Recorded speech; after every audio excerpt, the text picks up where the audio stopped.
My mom's side immigrated to Jordan during the fall of the Ottoman Empire in the early 1900s. And then my dad's side left Palestine in the War of 1967. So they both were raised in Jordan, but the culture and I suppose the history of Palestine kind of stayed with us. Quality of life there is very bittersweet. Bitter to the sense where you could clearly see the occupation. And we did have a tour guide, since we don't have any immediate family there, show us the occupation and show us kind of the touristy areas. We saw the sweet side where we went to villages and saw like how interconnected everyone was. So we have like distant relatives. And walking down the street, he knew everyone on the block. Whereas here in America, you rarely talk to your next door neighbor other than the occasional hello. We won't normalize talking about Palestine unless we do it ourselves. So it's like, keep fighting, keep bringing it up wherever you see it, whether it's going to a random protest, mentioning it on a poster, or having it in a resume, volunteering at PAC, let's say, for example.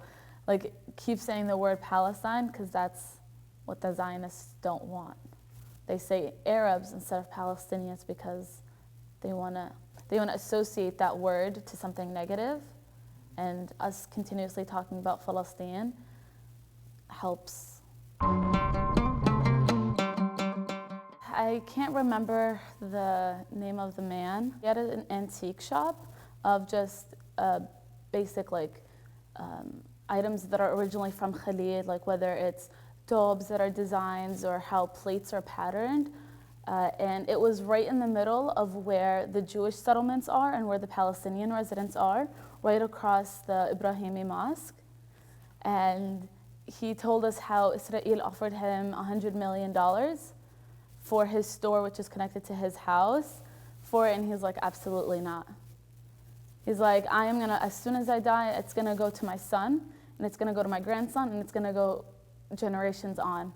We will never sell this store, because then we just gave up our land if we do so. And I thought that was very brave of him, because he's always getting harassed, because the settlements are right there, and the IDF soldiers aren't gonna do anything to protect him, because, well, it's obvious, he's Palestinian. The fight for liberation of all oppressed people just never ends, even throughout history.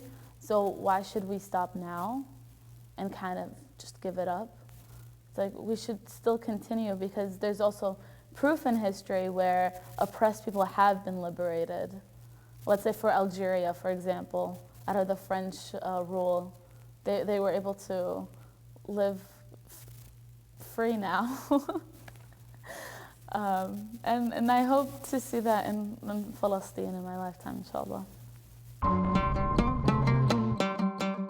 It's not true, because at a place like PAC, where we work with young kids, the Palestinian talk, and just the word Palestine is always going to be revolved, and it's not going to be just some like obscure thing that people hear randomly.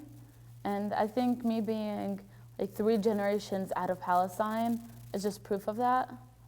That even with the power of technology, like you can't erase the internet. So having Palestine or like print copies of the Palestine Literary Magazine is proof of like this existed, and it will continue to exist, the people and the land.